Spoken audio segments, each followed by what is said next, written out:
Hello दोस्तों, कैसे आप सब। आशा करता हूँ सब ठीक ठाक ही होंगे।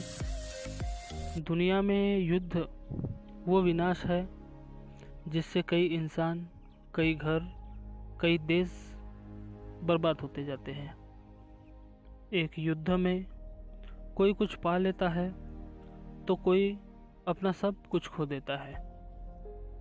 दुनिया में ऐसे कई युद्ध लड़े गए हैं जिनकी जानकारी आपको हो भी सकती है, कुछ कुछ युद्धों की नहीं भी हो सकती है। आज तक हमको इतिहास में हुए दो ही विश्व युद्धों के बारे में बताया जाता है। एक वो जो 1914 से 1918 तक चला, दूसरा वो जो 1939 से लेकर 1945 तक चला था। लेकिन आज मैं आपको एक ऐसे विश्व युद्ध के बारे में बताने वाला हूँ जो भारत छोड़ बाकी दुनिया ने अपने इतिहास में लिखा ही नहीं। आज से करीब 5100 साल पहले भारत की धरती पर एक युद्ध लड़ा गया था जिसमें 78 राजाओं ने हिस्सा लिया था। ये युद्ध 18 दिन तक चलता रहा और इसमें 1 अरब 66 करोड़ 20 लाख लोग काल के काल में समा गए थे। ये ऐसा पहला युद्ध था जो ऐसे शस्त्रों से लड़ा गया था जो आज के मिसाइल और एटम बम से भी ज़्यादा संघारक थे। भारतीय संस्कृति में इस महायुद्ध को महाभारत के नाम से जाना जाता है। इस युद्ध में अकेले अर्जुन ने 18 दिन में 9 करोड़ तो भीष्म पितामह ने 10 करोड़ सैनिकों को युद्ध में मार गिराया था। वेद व्यास की महाभारत और श्रीमद् भगवद गीता के आधार पर ऐसा दावा करने वाले हमारे भारत के एक बायोटेक्नोलॉजी के असिस्टेंट प्रोफेसर साहब, उनका कहना है महाभारत काल में विज्ञान बहुत उन्नत था। महाभारत में नागास्त्र जैसे बायोलॉजिकल हथियारों का जिक्र आता है। इन हथियारों में एक प्रकार का वायरस इस्तेमाल होता था जिससे कई हजार सालों तक कई पीढ़ियां इस वायरस से प्रभावित रहती थी। महाभारत में अग्निअस्त्र, ब्रह्मास्त्र, परमाणु बम का भी उल्लेख है जो आज के हथियारों से बहुत मेल खाते हैं। जब वासुदेव श्री कृष्ण गीता का उपदेश दे रहे थे, उन्होंने बायोटेक्नोलॉजी की आधारशिला रख दी थी। प्रोफेसर साहब का ये भी कहना है कि वेदव्यास के अनुसार जितने योद्धा महाभारत में मारे गए, यदि उनकी गिनती की जाए तो 10,000 सालों तक भी गिनती नहीं हो पाएगी। महाभारत से हम भारतीयों का आस्था का नाता है। आस्था के नाते अगर कोई बात बड़ा चढ़ाकर बोल भी दी जाए तो कोई बड़ी बात नहीं। लेकिन अगर कोई साइंस की किसी फील्ड में काम करने वाला व्यक्ति इतनी इलॉजिकल बातों को बढ़ावा देने लग जाए तो यहीं से साइंस का बलात्कार शुरू हो जाता है। और ऐसा कहने वाले वो अकेले नहीं हैं, इसलिए जानना जरूरी हो जाता है क्या सही है और क्या सही नहीं है। तो आज हम महाभारत के इस युद्ध के बारे में जानेंगे। महाभारत को महायुद्ध कहने के साथ बहुत सारा पाखंडवाद भी जुड़ा है।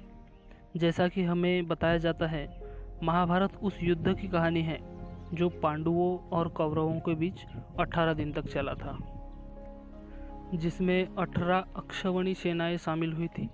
महाभारत में सेना की जो गणना बताई जाती है उसमें कृष्ण की अक्षौहिणी नारायणी सेना मिलाकर दुर्योधन के पास 11 सेनाएं थी, पांडवों के पास 7 अक्षौहिणी सेनाएं थी।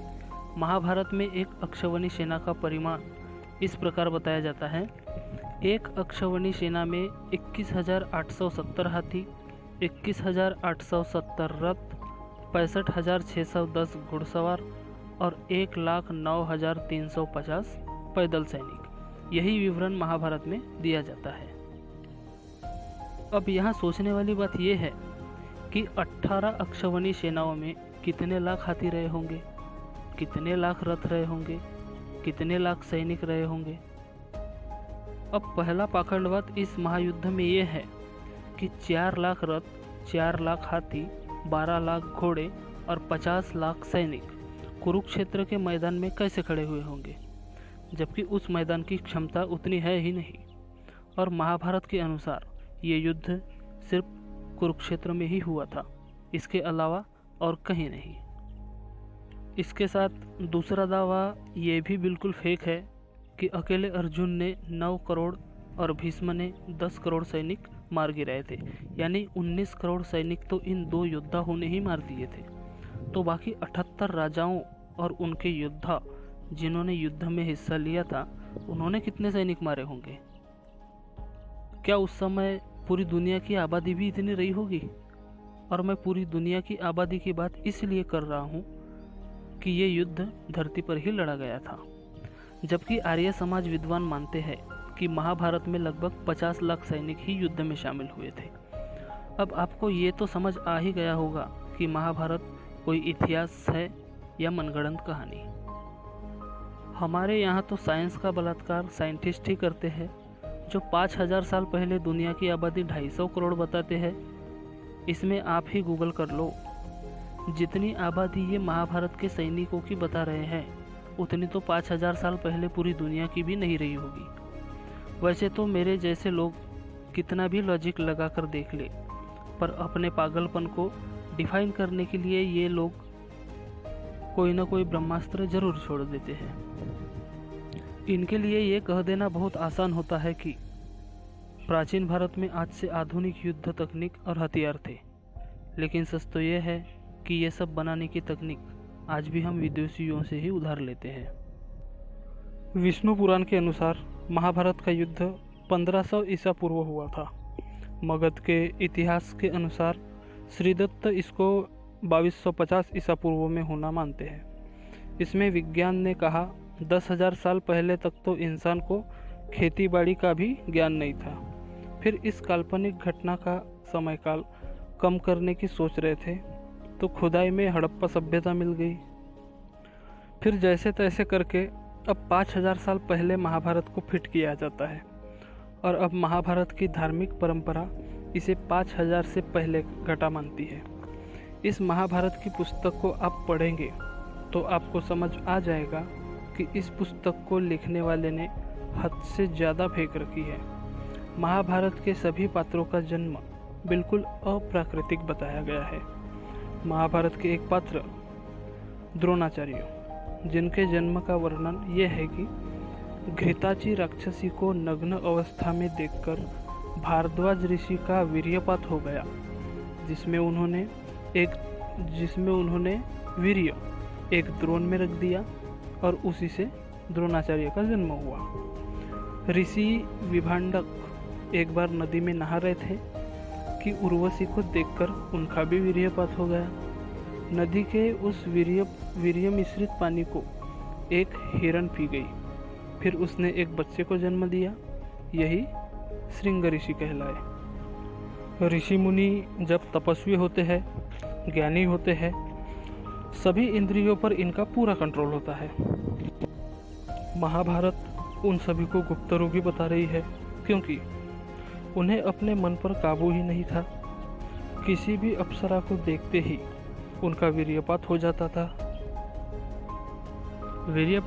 था और उन्हें अतिशीघ्र पतन जैसी अनेकों बीमारियां थी। इस तरह की बीमारियां तो आजकल के छिचोरों को भी नहीं होती। भीष्म, जो गंगा पुत्र बताए जाते हैं, गंगा एक नदी है और वो बच्चे भी पैदा करती है। दुर्योधन और उसके 99 भाई घड़े से पैदा होते हैं। जल रही आग में से धृष्टद्युम्न और द्रौपदी पैदा होते हैं। ऐसे ही न जाने कितनी अप्राकृतिक बातें महाभारत में लिखी है।